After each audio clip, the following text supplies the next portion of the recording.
So I'm here with Chip Z'Nuff from legendary rock and roll band Enuff Z'Nuff. And Chip, I'm honored and privileged to get to talk to you today. I know you got a new album coming out. I'm so excited to talk to you about it.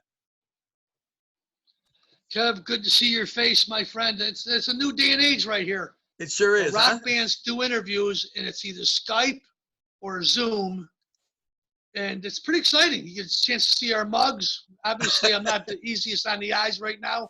I do a lot of spring cleaning here in Chicago. By the way, I'm talking to you from Blue Island, Illinois. Awesome. Home of the Blues Brothers. Yep. Absolutely. And Mario and the guys over at the Rainbow, too. They come from Blue Island as well. So a couple of good people that are out here. Some nice little action. I can't take all the credit for putting Blue Island on the map. I think you have. It's nice to be talking to you, buddy. I got to say, I think you guys have definitely put Blue Island on the map. I give all the credit to you guys. I'll tell you. You know, I'll tell you, nice little town. A lot of artists out here, and you walk through. There's no problems. They're not rioting in the streets or anything. Everybody's getting along really well out here, and it's a potpourri of Polish, Mexican, Italians, Chinese, all living together and under one umbrella. The blacks, we all get along great. Small little town of about 18,000 people that love music and life. That's it. It's awesome. I mean, it's great to hear. You just wish that every community could be like that. You know, it's just, you've spent your whole life in that community, and it's just, you see how everybody gets along, you know? Absolutely. Just wish there was more of that. So, you know, that's great. So, really excited to talk to you about Brainwashed Generation. July 10th, right? That's just around the corner here now. That's really close. It's hard to believe that we're putting a record out during all this stuff happening in the world right now, uncharted waters. And how are we going to navigate these waters? With a brand new record. I'm going to take the CD. I'm going to paddle my way out through the ocean. I'm going to make this happen, my friend. Got a good record here right now. And it's in a day and age where everybody's using computers. There's no feel or anything. It's a bunch of guys in a studio playing the parts, singing the parts, doing it together. That's very special in this day and age. The good old fashioned way, right? The only way to get it done. That's right. We're making a real record, bro. Some of my questions for you today really involve that, you know, the whole process. I've worked in the industry for many years, you know, not from the recording side, but just the, you know, record labels, theaters, all sorts of things my whole life, you know, in Chicago. Yeah. And, I just have seen the industry change so much. So some of my questions today for you have a little bit to do with that. And you're already kind of taking us right in there. So that's awesome, because it's changed so much, but yet we go back to the good old fashioned recording and put a CD out, and that's the best, you know? That's the best. Yeah, I like to do it. And there's a different approach that everybody's taking now, Kev. It's whether it's putting one song out at a time. Sometimes it's easier for others to do that. I always thought that the wave of the future was going to be full-length record or a CD, and along with that, a video for every single song. And then last but not least, touring around the country playing at least half that record along with your catalog. That's what I like to see. Maybe it'll happen like that one day, but would be a perfect world for me. You know, everything goes full circle, so I'm hoping for the same, to be honest with you. You know, I miss the days, and I know you could appreciate this, you know, going to a record store on Street Date on a Tuesday morning, going to Rolling Stone, you know, going to Rolling Stone Records and buying whatever was out that day, and, you know, having something physical to hold in my hand, a CD to have in my hand, or a record, you know, to go and buy that CD or that record and bring it home. And rather than, I don't feel like I own something when I have a stream of air, you know, I really feel like I need to have a CD in my hand. I agree with you. And it was a special day back in the old times when a band would come out with a record, you know, the new Queen was coming out, or Prince, and everybody would rush to the store and get the new Metallica record at midnight over at Hegwish Records. And those were the fun days. Tower Records would have all those special record store days, or Guns N' Roses coming out at midnight. You can pick up, you know, Use Your Illusion 1 and 2. It was just really, it's a real celebration back then, and honoring the art of music. And you don't feel that now because everybody's on their telephones, everybody's on social media. It's pretty much how you live. A lot of the people, not everybody, but a lot of people are like that, especially a new generation. So how do you get them? I think the only way to really do it is to take the show to the road. You got to play gigs. And then when people see those live shows, they make up their mind if they want it, because they're not going to see a lot of bands do it like we do it.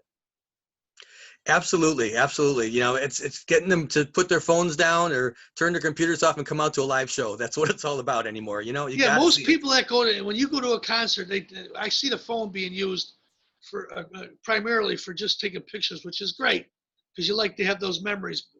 But to record the shows on it, that's a little questionable because they don't really sound that great. The recordings of them. Maybe they're gonna one day Apple will come up with something where they fix it where your device will be like a miniature recording studio and you can get great recordings live. But for the most part, it's just not the same experience. And who watches those videos anyway? Nobody really. Not a lot Right. of people see that stuff. So I like the old fashioned way of going to the concert. It's okay to take a picture and stuff, but to record the show, you better have the right device, like at a Grateful Dead concert where everybody's got their own machines and stuff. Otherwise, it's not going to work, and you can't do that with rock bands.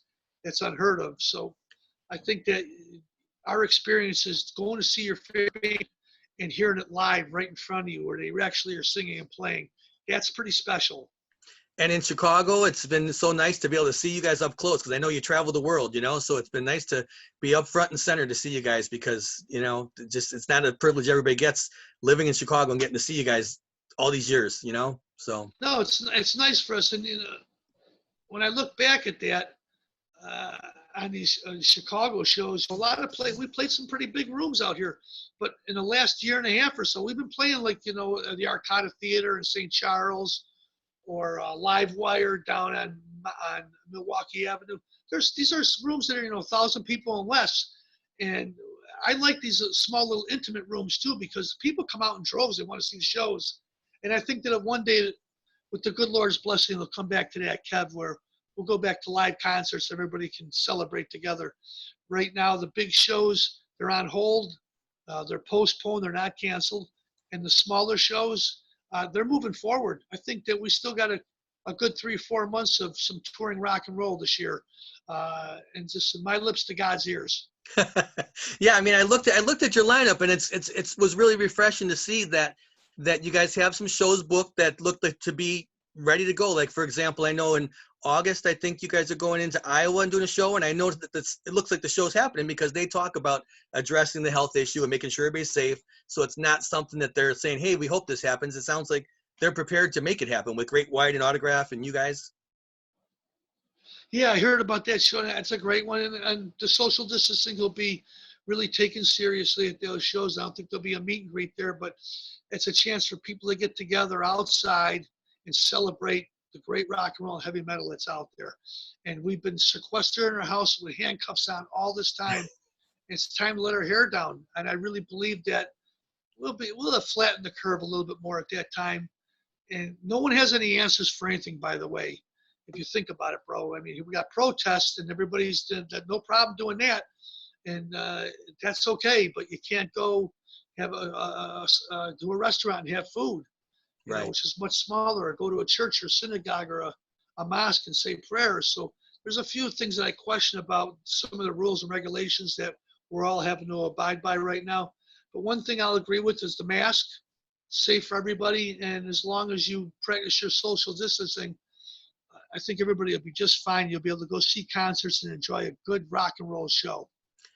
I'm looking forward to those days coming soon. I hope. I really, little by little, we're all just kind of, like you said, we're all trying to sit back and stay healthy and follow the health guidelines and so we can get back sooner, so we can get back there and enjoy it, the masks and everything, so we can get back and enjoy the live, because it's just not the same, I mean, I know that you've done some things. I saw that you had done that part of that collaboration with Winger and several other bands.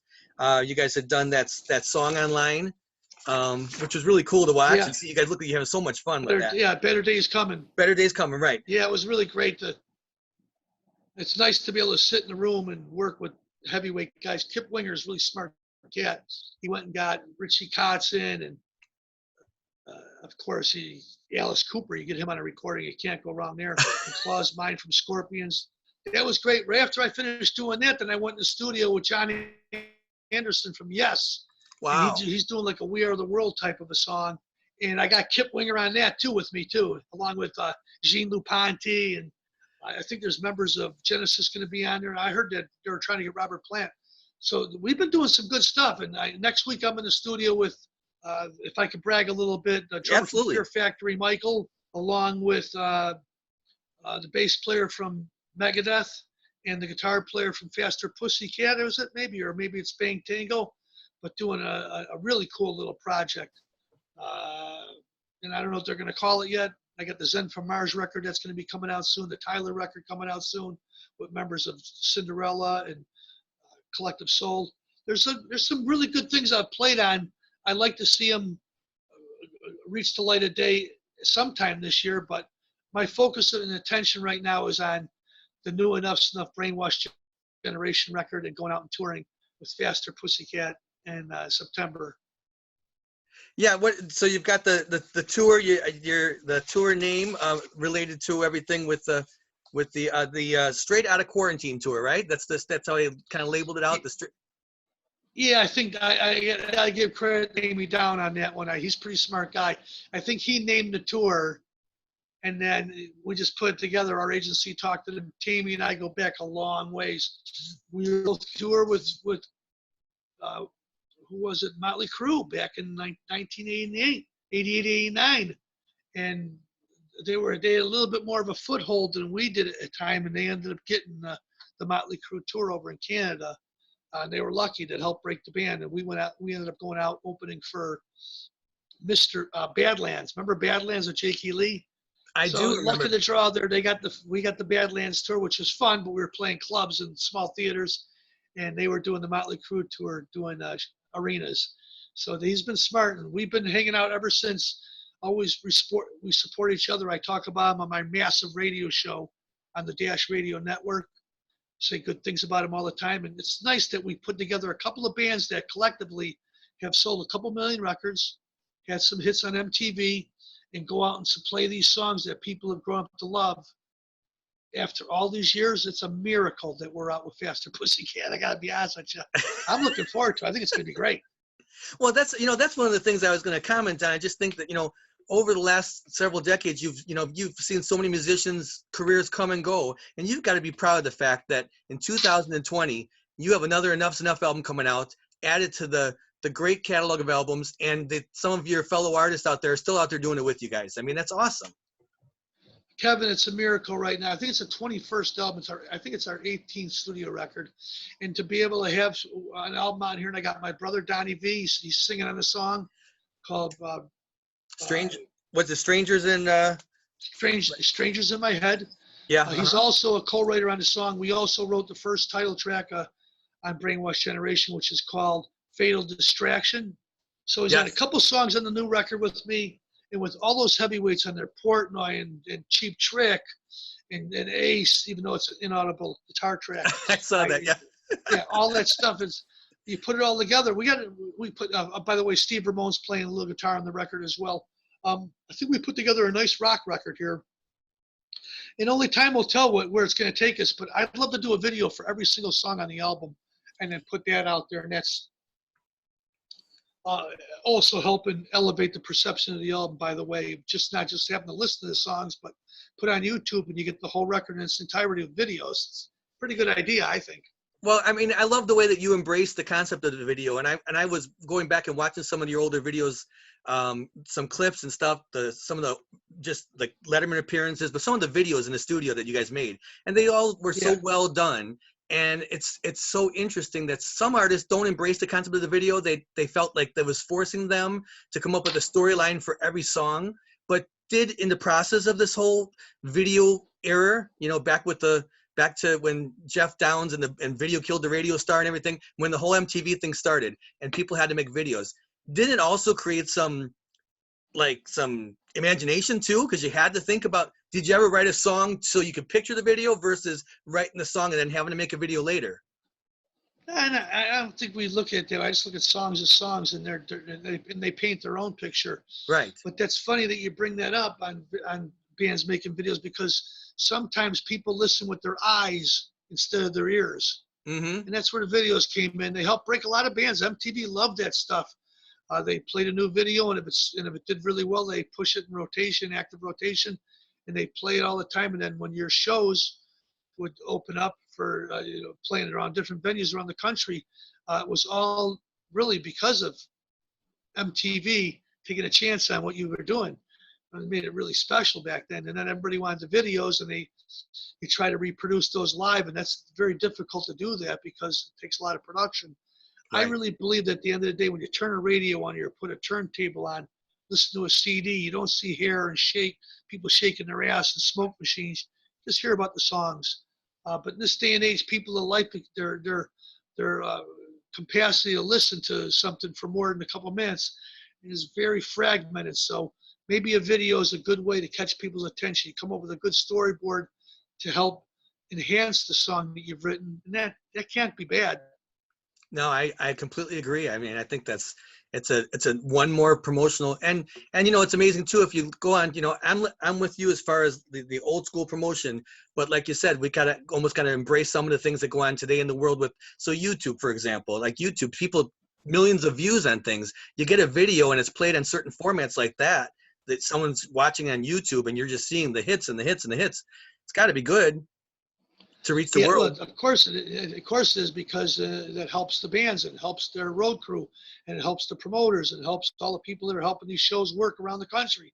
It's like all these little spider jobs off of one gig. So it's great. Are you kidding me? Fantastic. Yeah. Something like that. That's the celebration I'm interested in right there.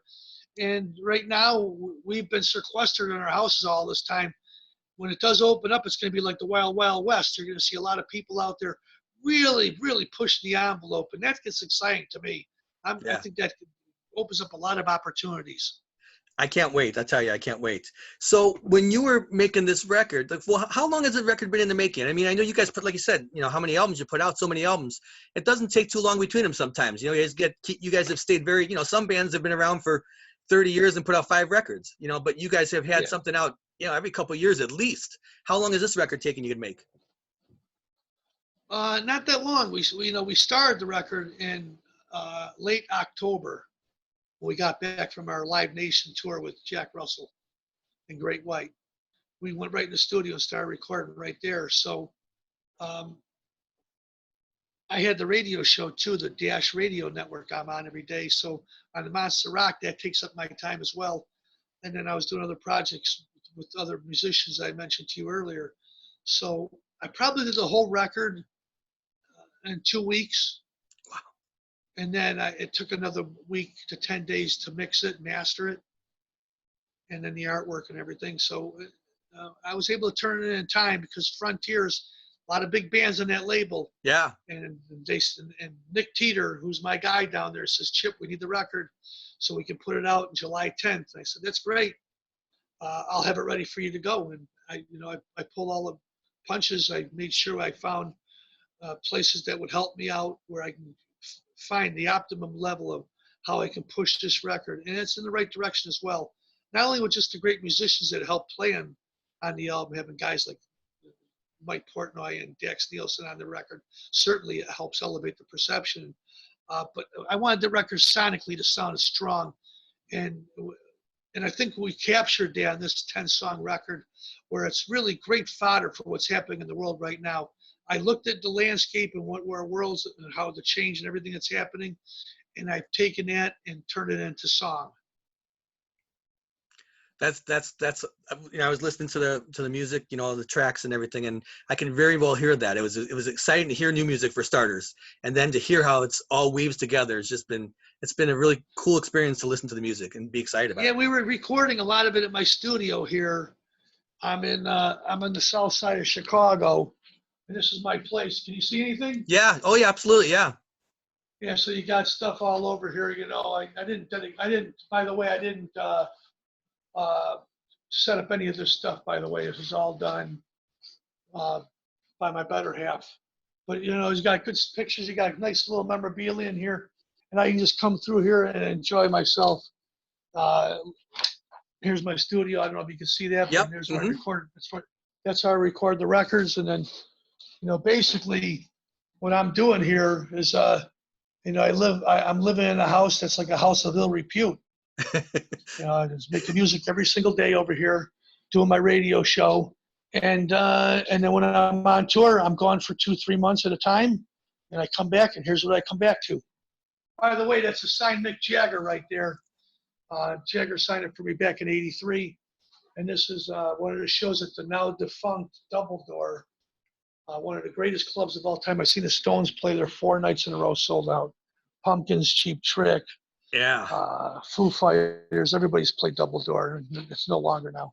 I've never gotten to see one of the classic rock shows there, like one of the big ones like that. I know that when the Stones came, I know they put up a sign, they called them something else and said tickets on sale today, but the insiders knew it was the Stones and they went to the show. I never got to see one of those classic shows, but I've been to many, many, many shows at the Double Door. And yeah, it's what a cool venue that was, you know? Absolutely. So intimate.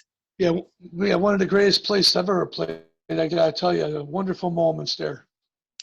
And of course, another local place. I was too young to actually spend time there. I grew up right maybe 10 minutes near there, but the Thirsty Whale. I was a couple years too young to be going to the rock shows, but I grew up just down the road from the Thirsty Whale. Yeah, a guy named Jim DeCanio owned the Thirsty Whale, and he really helped a lot of bands. He wanted to keep the problems off the street, so he thought the best thing to do was open up a club. It'd be great for him, for the kids, and also for his family. He's got children as well. So Jim opened up this club in River Grove, and then he had all the big bands play there. Everybody wanted to play there because it'd be jam-packed with trim every single night. They'd have an all-ages show and a 21 and over gig. I know we played there on Friday and Saturday. I don't know how we did it because we were beyond belief polluted back then, but we somehow would do these shows, and he'd pay us very well and take good care of us. And this is when we had hits on MTV. We would play this little club called the Thirsty Whale on a Friday and a Saturday night. And just a great place to see your favorite bands. I remember one of the last shows we played there was with Urge Overkill and Material Issue coming up and jamming with us stage. It was really great, but I seen all the big bands that would come through town and play there, and then those big bands were like Off Broadway or The Thumbs. Those were the Pez Band, really strong bands that had great work ethic. And it worked its way around. You had bands like Dirty Looks and Pumpkins, and everybody would frequent this club. It was really known as the place to play. If you didn't play the Cabaret Metro with Joe Shanahan, you would play the Thirsty Whale with Jimmy DeCanio. Yeah, I mean, Chicago's got so many great venues, and you mentioned the Metro too. I mean, there's so many great venues, and it had to be so cool to get that international fame that you guys built in the 80s and then come back to your hometown and do some shows and remember where you started and come back to places like the Thirsty Whale or the Metro and play for the hometown crowd who was always there for you, Yeah, it was great. We showed up there at nighttime, for the first show at 7 o'clock, and the place was completely sold out, and we couldn't find anywhere to park, so we'd have to get out of the cars and just go into the back room there and then try to get through to have a couple security guys walk us to the stage, which was really teeny. And it was 150 degrees in that little place. I don't know how people stayed alive because I'd want to pass out after 6 songs on that stage there. Little dressing room, no air conditioning, and people would drink. They'd just be full of loudmouth soup there. And it was packed with beautiful women there. We had the greatest times, and to see our rock star friends that would come up and when they were coming through town to walk in and say hello and support, maybe get up on stage and play with you. Really a lot of great moments that we had. Those little hot dogs stand next door, and we'd go over there and then we'd sign autographs to the fans for a couple hours. It was just really a wonderful time in life out there. And when he sold that place, he ended up selling it to a gas station, like a Shell gas station or something. And he made millions of dollars on it. I remember he was broken, choked up that he was selling the place, but he knew that it was the best thing to do for him and his family at the time because that took care of their whole family tree for the rest of their lives. Yeah, as much as you hate to see it, go, you got to be happy for the guy because he gave so much. Yeah, he's retired now. He's living out in Las Vegas. He's got a good life. It's happening out there. I haven't talked to him in a while, but I certainly love the guy. And I consider him a good friend. It just, life moves forward. Everybody's got their own stuff going on, trying to stay alive. So maybe I'll see him next time I come through Vegas. Nothing like Las Vegas, too. It's a great place to go to. You want to get in trouble. There you go. I'm guessing the hot dog stand you mentioned back here in Chicago is Gene and Jude's. I got to imagine, right? You walk a couple blocks. Yeah, it's great. Yeah, and I don't think Gene and Jude's is there. Maybe it's still there, but I don't think it is anymore, bro. I thought, I don't know. Yeah, I these places, I say, oh, a year ago I was there. It could have been 7 years ago I was there. The time goes by so fast anymore. It's been a while since I passed by there, so I don't know. I don't know if it's there or not anymore. But yeah, some Yeah, just a certain. great memories hanging out there with all the bands. I really just wonderful sound guys, a lot of crew people. A lot of those guys are gone now. You just don't see them anymore. They just moved on to another life. But the memories there, nobody could take those away from us. Some of the greatest concerts I've ever seen there, and I've played on some of them as well. So Absolutely. good old times that there's somebody that's got a big fodder out there that's holding on to all that history and has an encyclopedia of information on what happened in that club. And maybe there'll be a book one day that comes out talking about that great room. Well, I got to tell you, I got about I've unfortunately to my wife's chagrin, I've kept my Illinois Entertainers since about 84 or 83. So I got them all. So I'm sure there's a lot of Thirsty Whale and Enuff Z'Nuff history in those magazines, if those magazines could talk. The Illinois Entertainers still moving forward, Mm-hmm. still going strong like an old choo-choo train. And they come up with great ideas. They've been and the writers there they're real hustlers and they're fascinated by what's happening in the world. And I still got the same editors out there, good guys working at that company. And it's a free magazine after all these years. I give them a lot of credit. Yeah, yeah. So going back to the new record, so Fatal Distraction, the first song, in the world where we say, you put one song out there and you start out with what we would call a single back in the day, and we can still call it a single because we're putting out CDs, right? Yep. You're putting out a CD and you put a single in front of it. So did you choose that song as your first go-to track, or did the label get involved? Did you talk about it together? How did that come about? Yeah, we pretty much work in conjunction with Frontiers. They let you be creative and write the songs. And then after you finish the album, then they come to you and they go, here's our ideas. And Nick Teeter is brilliant.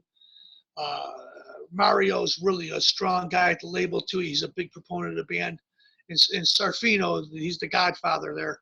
They pretty much know how this choo-choo train moves forward. And the best way for any bands on Frontiers to go is to make a record and then go out there and tour and support that album. And that's what we're doing here. The record comes out on the 10th. On the 11th, we got the live streaming show for the Monster Rock on the Facebook page, monsterrockcruise.com.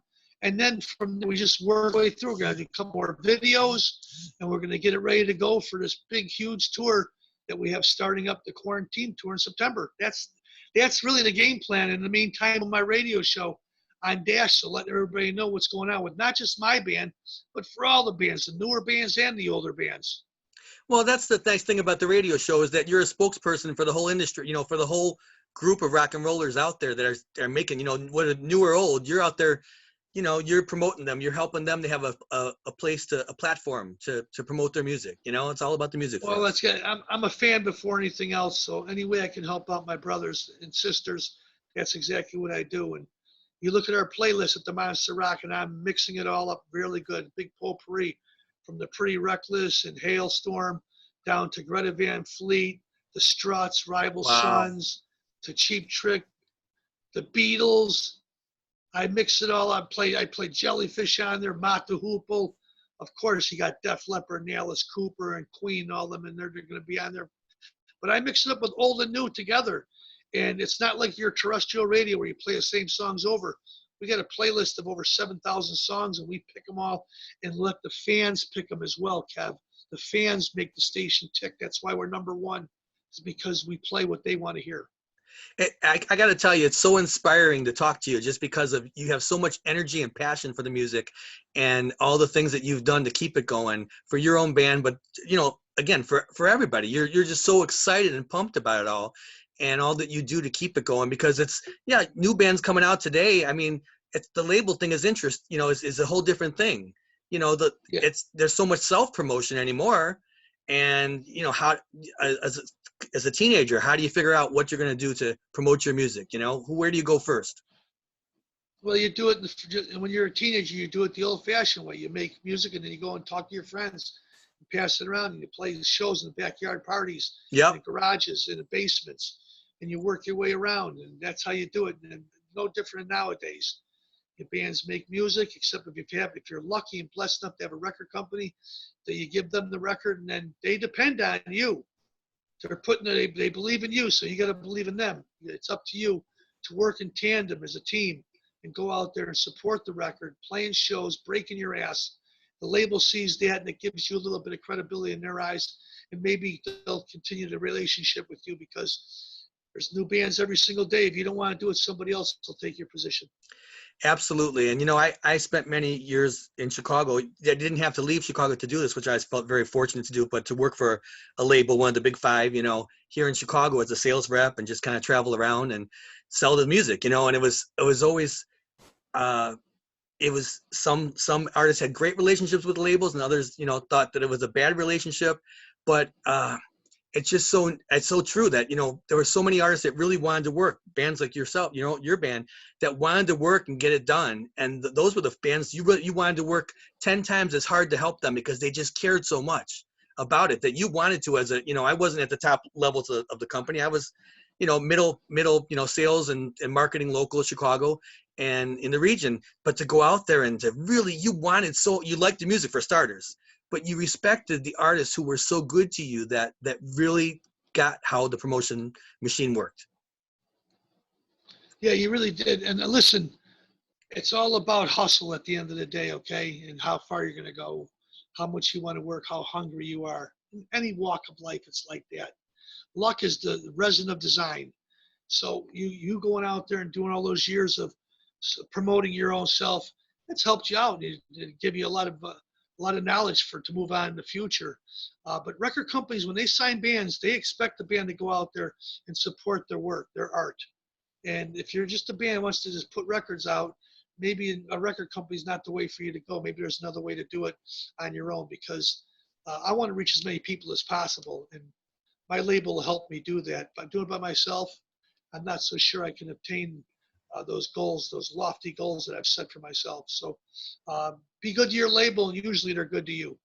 That's so true. I mean, they've got the distribution arm, marketing, promotion, all those things that they can help you out with to really, further a career in music. So when you were writing these songs, what did the lyrics come first, the music, but a little bit of both?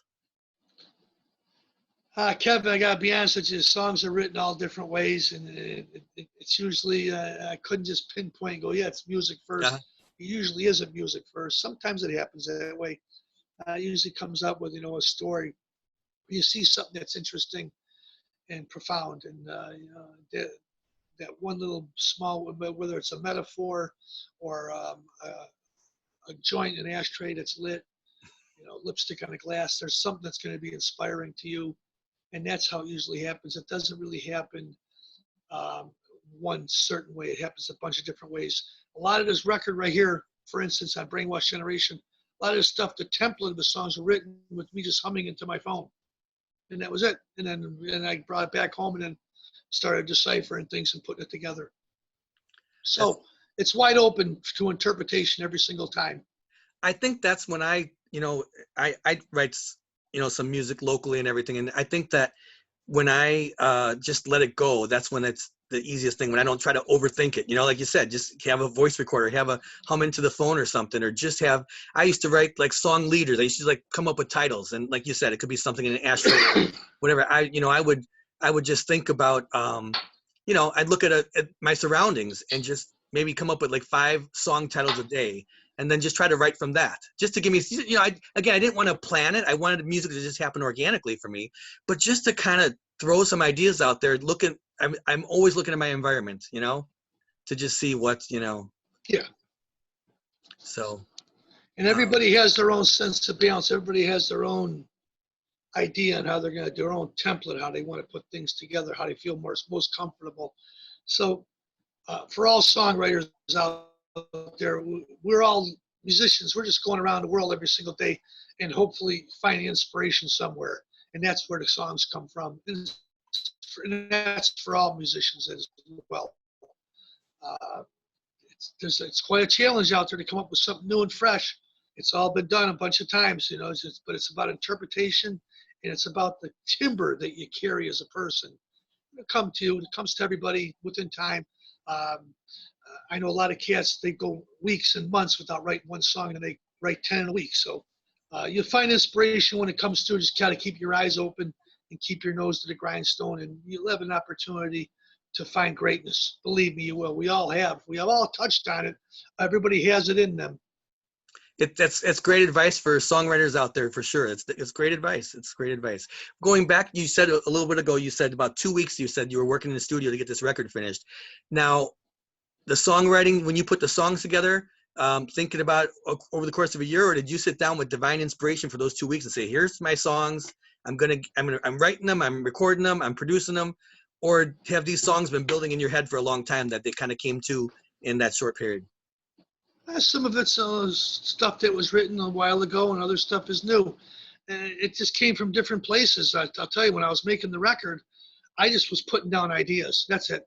And then when I got to about 20, 25 ideas, then I started, you know, pulling things apart and dissecting stuff and adding and subtracting. Before that, though, no, I wasn't thinking of anything like that. I wasn't talking about making I just wanted to make a record of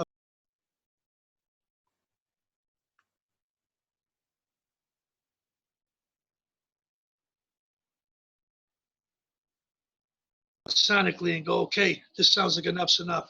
But yet I want it to be a little bit different. And I toned down a few things. The guitars, even though they're heavy, it's not a ton of overdubs. It's not 10 guitars and 12 guitars on the record. It's 2 or 3. On the vocals, same thing, you know, not a ton of overdubs. But the harmonies are still there and it's still subtle. But I wanted the record to be mixed powerfully, and that's why I went to a guy named Chris Steinmans over at Stonecutter Studios in Chicago.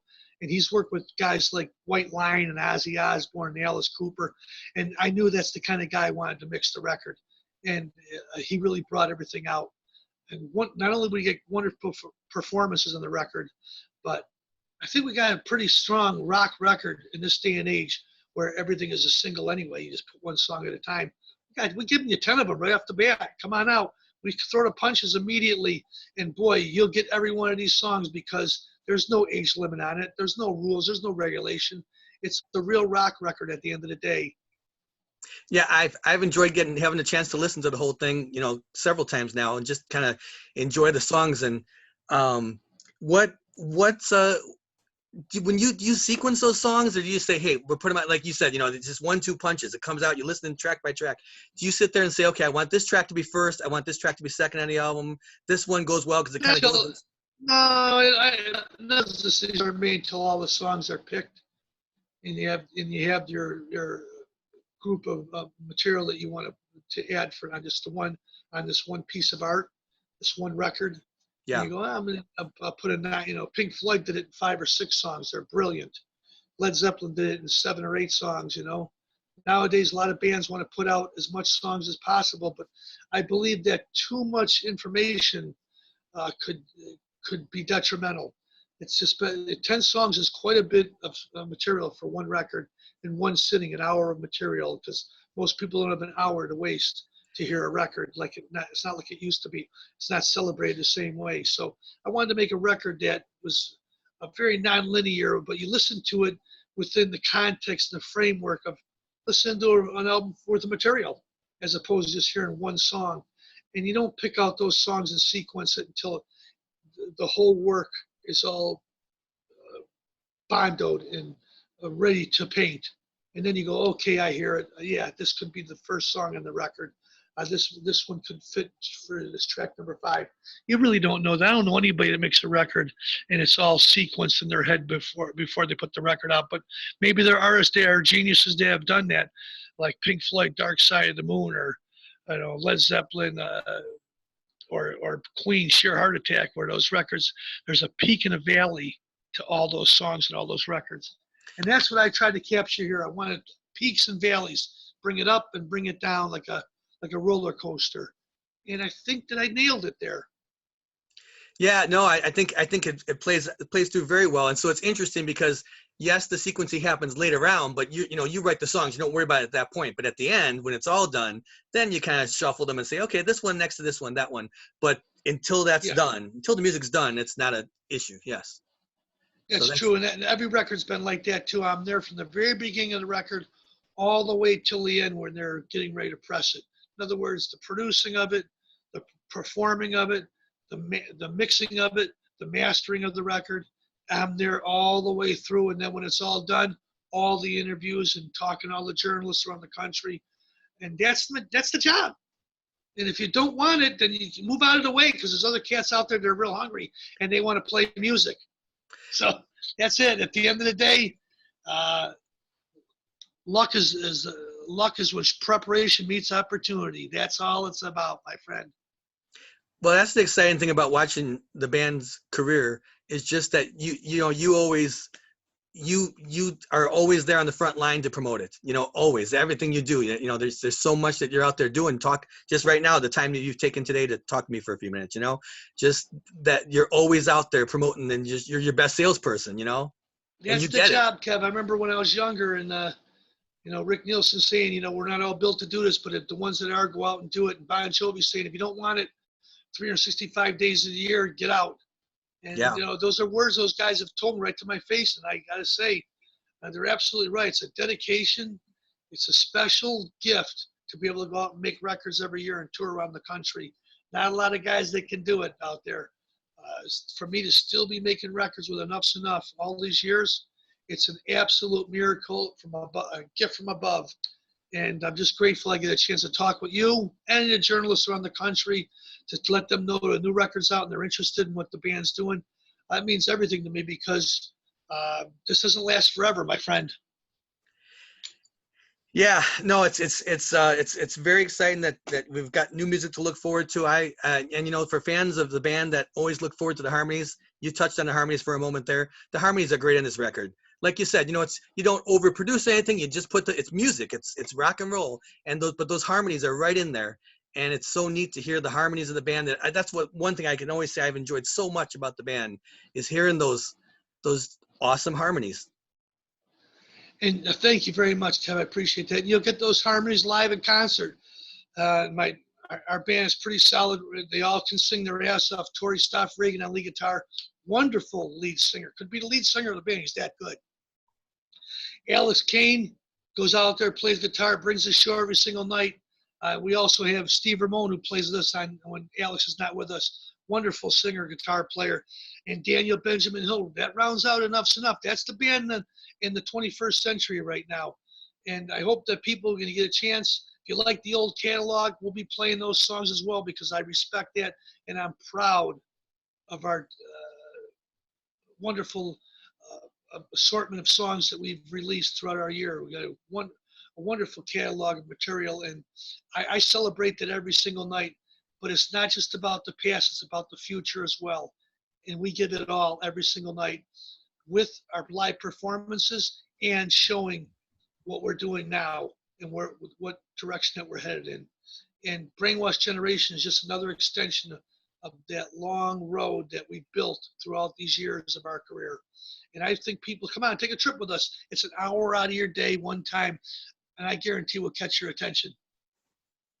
Yeah, there's no doubt about that, Chip. I mean, it's an exciting time for you guys. You're excited about it. We're just working our way through navigating through this unusual year we've had, but you guys sound like you're ready to let those gates open up and get out there and play for people again, and play this new music. Because I got to think that when you're in the studio and making these songs, you're thinking, I can't wait to play these things live. I can't wait for people to hear these live. It's a That's different how most experience. musicians are. That's how most of us play. We make the records, and then Dave Grohl says to his band, "Man, this one's going to be a great one live, guys." And they go, "Yeah, it is, bro." And they get in there and they rehearse. Same thing with any band that loves what they do. You want to put the newer material in their set too. For the big bands like the Aerosmiths out there and the Rolling Stones, they got to play those songs. They only get 2 hours on stage, and they have 2 hours of hits. So it's a tough sell for them. For other bands like us out there, we're able to go out there and navigate those waters by playing the early hits and then playing the newer songs that are out right now to show how the band has evolved. It's pretty special right there. We don't want to bore anybody. I don't want anybody going to the bathroom when they hear the newest single. So I mix it in there just right where you just don't know, and it sounds like it's fresh and it's new, and that's how we do it. We talk the dog off the meat truck every night. So I want, I just got a couple more quick questions for you. I really respect your time, and I want to respect your time tonight. At the end of a long day, and again, thank you so much for taking this time. I just wanted to ask you, if there was a if there was a time, you see a lot of bands doing recordings of doing live shows for maybe one of their older records and then playing the new stuff too. Is there any one record that's, I know they're all your babies, those records. So is there any one record though that sticks out a little more that, like, boy, if we could just do a Metro show, or we could do a show here or there and play the new stuff and then play one whole album in its entirety? Is there a record that would stick out in your mind in your career? Maybe Donington Download, when we played with Aerosmith and Stone Temple Pilots and Slash and Megadeth, Lamb of God. Who else is on? There's so many great bands. Y&T, Michael Monroe. It was a great night. Great 2 days of celebrating rock and roll. AC/DC was on the bill. It was so fantastic. If I could have that whole live show in its entirety, video along with, like DVD, I would love that beyond belief. And there's shows that have slipped through the cracks that have been great too, out with, touring with Alice Cooper or Def Leppard or Poison. And some of the shows they have on there, and I quite frankly don't want anybody to hear those shows. They were recorded very well. But the band always had a propensity to come up with good performances on our worst moments of life. So there's a lot of live records that we haven't released. Maybe one day we will, and get them out to the fans. I think that'd be something really special, where, once a month you get the free live concert, Enuff Z'Nuff live in Toronto, or Enuff Z'Nuff in England playing Hard Rock Hell, or maybe a Monster Rock cruise. That's a good idea, because I really believe that all those shows for all the bands should be well documented. Pearl Jam's terrific at that. They know exactly what they're doing. Every single show they record live, and they put it in the annals of their discography. And at the end of the day, they go, hey, you know what? We can put this show out. Let the fans hear this one in Boston, Detroit, Philadelphia, New York. That's something that's a good template for any band to follow if you wanted to put out live shows and concerts through your career. And the fans, it's funny how, like you mentioned Pearl Jam, they know the shows. The diehard fans say, oh, Philadelphia in 92, that show was the pinnacle for them. And this show, and they know so it's, you think, oh, maybe is it too much? It's never too much. Bands love that kind. The fans love that kind of stuff to have. Hey, it's great. It's like Bob Dylan or the Grateful Dead, Black Crowes in the old days. It's a movement. People want to get into that, and they love their bands, and they support them. And I have nothing but respect for Pearl Jam, by the way, too. Hung out with Mike on the last tour I did with Ace Frehley. He came out and jammed with us, and we did Detroit Rock City together. Just a wonderful talent there. I think a lot of bands, sometimes you got to look at the big boys and use that as a template on where you're going to take your career. Right. Well, Chip, certainly I'm super excited to see you guys making music this year. And I know there's a lot of Enuff Z'Nuff fans who will be watching this saying, hey, there's a new record coming out just a week and a half away now. And then some live shows and just some good music to look forward to. Good times being back together, community, like you said, people just getting back out there and enjoying some good old rock and roll. Well, I appreciate you talking with me, Kev. Once again, Enuff Z'Nuff, Brainwashed Generation, out July 10th on Frontiers Records. The first show is the July 11th for the Monsters of Rock Cruise /Facebook. It's a live streaming show. Love the fans to get on there. We'll play stuff up, all the albums.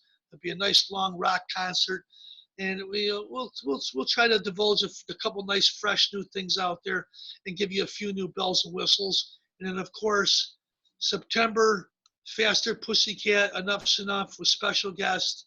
The 2020 quarantine tour that starts out in the West Coast. Any shows we have in your neighborhood, please come out and see us, my friend, and I'll bring you backstage so you can witness some of the debauchery. Looking forward to it. I'd love to be able to hang out and check some of that out. So yeah, thanks so much. And I've seen you here in Chicago for so many years. I'm just looking forward to many more years of great music from your songwriting genius. I'm just looking forward to hearing so much more music and seeing so many more live shows. Thanks for all that you've done, locally for the Chicago music community and just throughout the world to just bring good old rock music to people. So it's exciting. The passion that you have has been so inspiring over the years. So thank you for your kind words. Are you Dr. Music? I am not. I'm Dr. Music's one of his assistants. I'm part of the field team. Yeah, but I know Dr. Music for many years, and he's got a passion. I know you talked to him many years ago, and yep. you know, just good rock and roll in Chicago. That's what it's all about, man. Listen, I wish you and your family well. Stay safe out there. A quick shout out to our military, our first responders, our doctors, our surgeons, Army, Navy, Air Force, Marine, the police, all of them. We all need to support each other and make this country great. Thanks a lot for your time. I appreciate everything, bro, and I'll see you on tour, okay? All right, sounds great. Good luck with the new record. We're so excited about it. Thanks, Chip. God bless. Peace, bro. Take care. Take care.